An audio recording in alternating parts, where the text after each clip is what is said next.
Olá, meus amores, tudo bem com vocês? Eu realmente espero que sim. Hoje eu trago um vídeo muito especial, uma história de um brasileiro que muita gente não ouviu falar dele, infelizmente, mas ele ganhou sua estrela lá na Hollywood Walk of Fame, ou Calçada da Fama. E é sobre ele que eu vou falar hoje, no vídeo de hoje, logo após a vinheta. Então, roda a vinheta.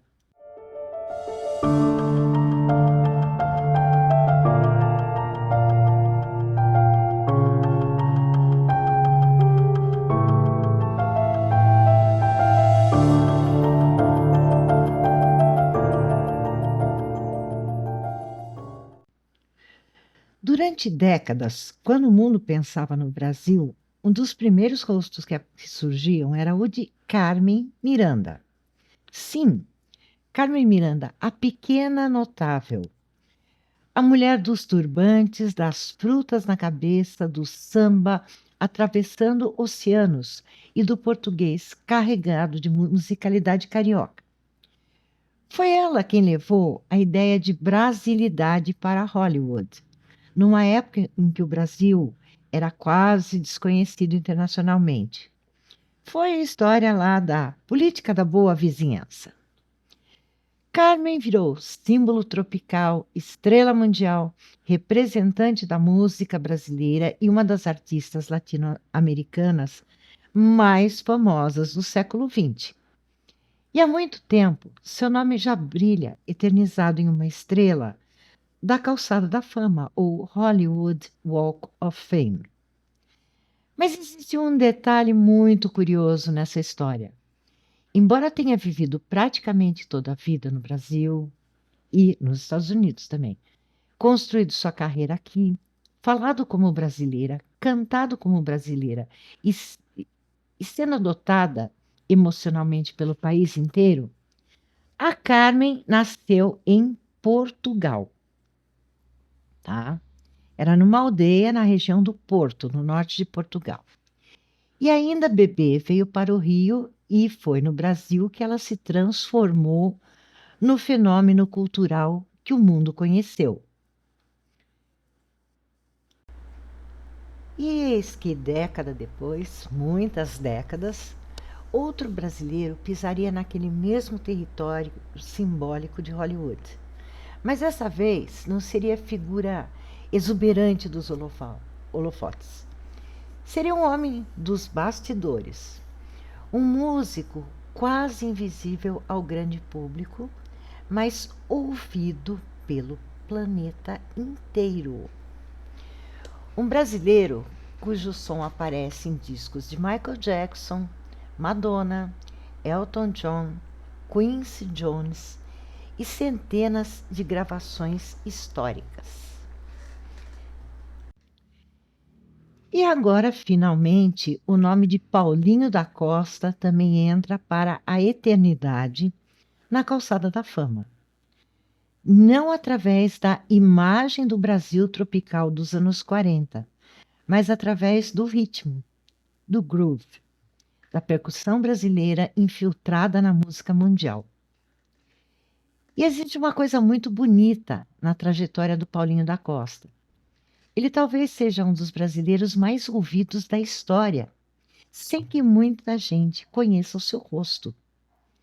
O som dele está em festas, rádios, filmes, casamentos, academias, novelas, comerciais, boates, karaokês e memórias afetivas de milhões de pessoas. Ele está em Thriller, Billie Jean, La Isla Bonita e em trilhas como Dirty Dancing, Jurassic Park e Purple Rain. E mesmo assim, durante décadas, ele permaneceu quase invisível para o grande público, conhecido sobretudo pelos músicos, produtores e gente dos bastidores.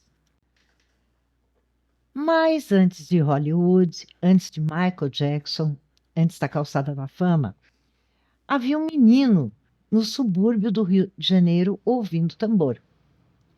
Nascido como Paulo Roberto da Costa, em Irajá, na zona norte carioca, Paulinho cresceu cercado pelos ritmos afro-brasileiros, samba de terreiro, festas populares e rodas de música. Ainda criança, começou a brincar com sons em tudo que encontrava. O pandeiro virou quase uma extensão do seu corpo.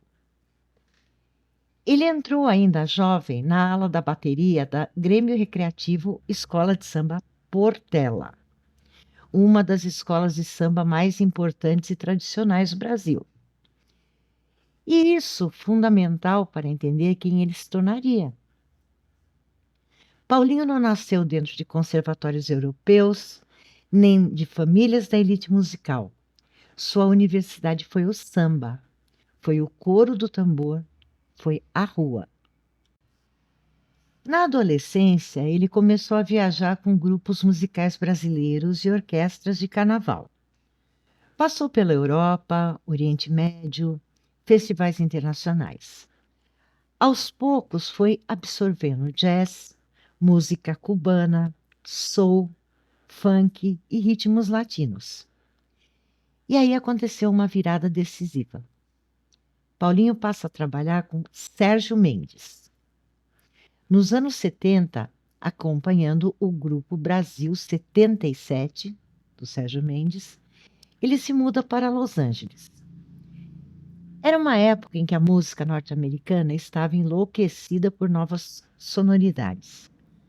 Funk, disco, jazz fusion, pop sofisticado e latinidades.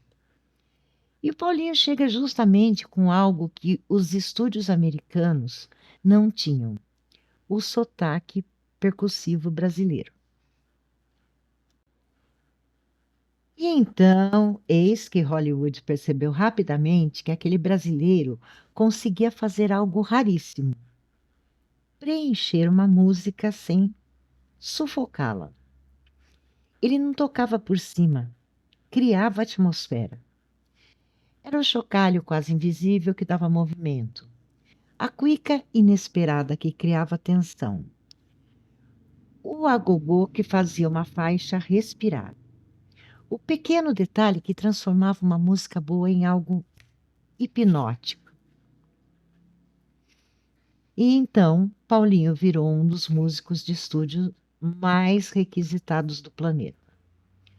O número de gravações atribuídas a ele é quase inacreditável, porque algumas fontes falam em mais de 2.000 álbuns, outras mencionam 6.700 gravações, com quase 1.000 artistas diferentes.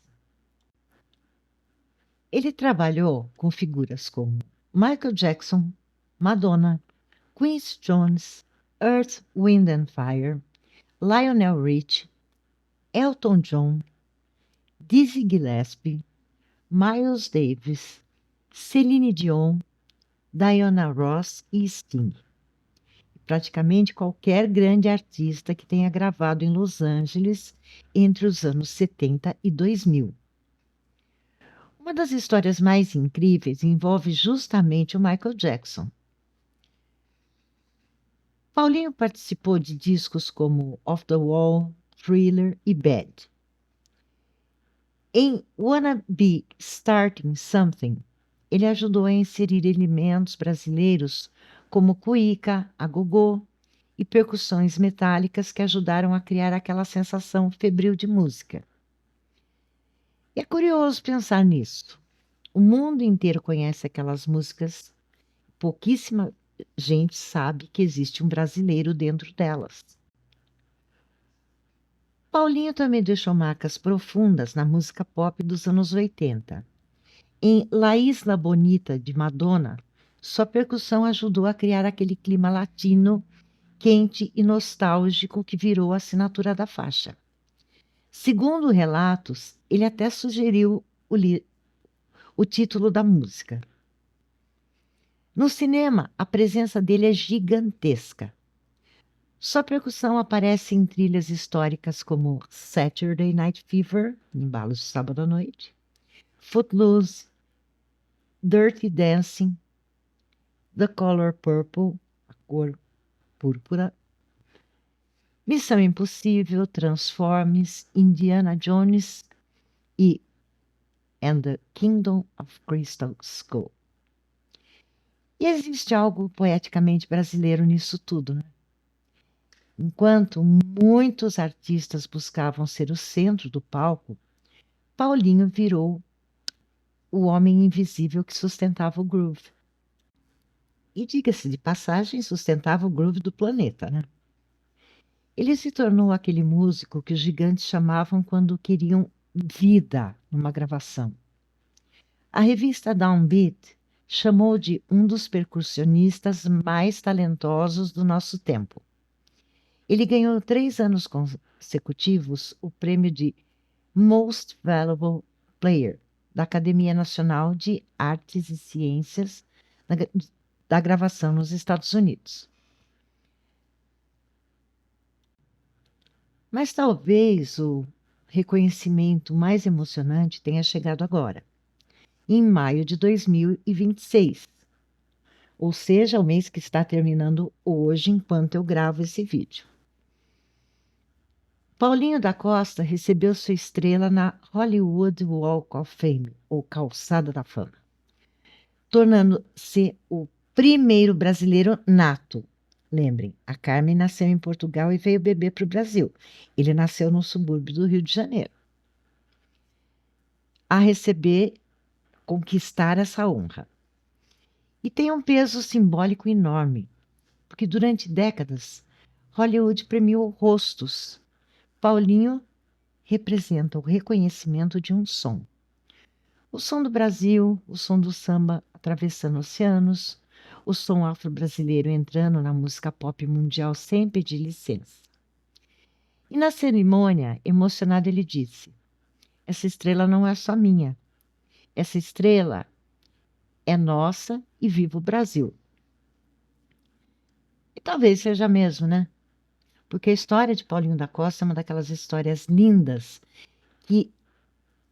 em que um menino da bateria da Portela acaba ajudando a moldar a trilha sonora do planeta inteiro, sem perder o sotaque, sem abandonar o tambor e sem deixar o Brasil para trás por nenhum segundo. E essa é a história do homem por trás do groove, do ritmo, de tantas músicas que nós ouvimos e dançamos ao longo da nossa vida. Você já tinha ouvido falar nele? Com certeza você já ouviu e já dançou, mas do Paulinho. Me conta aqui nos comentários se você já ouviu falar nele, se você já tinha essa ideia de que era ele o ritmo por trás de tudo. Eu peço, como sempre, a vocês, por favor, deixem um like, um comentário, nem que seja um ponto, um emoji, porque o YouTube, ele está deixando para trás os vídeos que não são comentados. E assim o canal não cresce. Outra coisa, se você é inscrito, sempre cheque para ver se você continua inscrito, porque a plataforma deu para desinscrever. Então, curta, comente, veja se você está inscrito, se inscreva. E a tia Sil fica por aqui e eu desejo que essa semana traga muitas e somente boas histórias na sua vida. Fiquem bem e até o nosso próximo vídeo.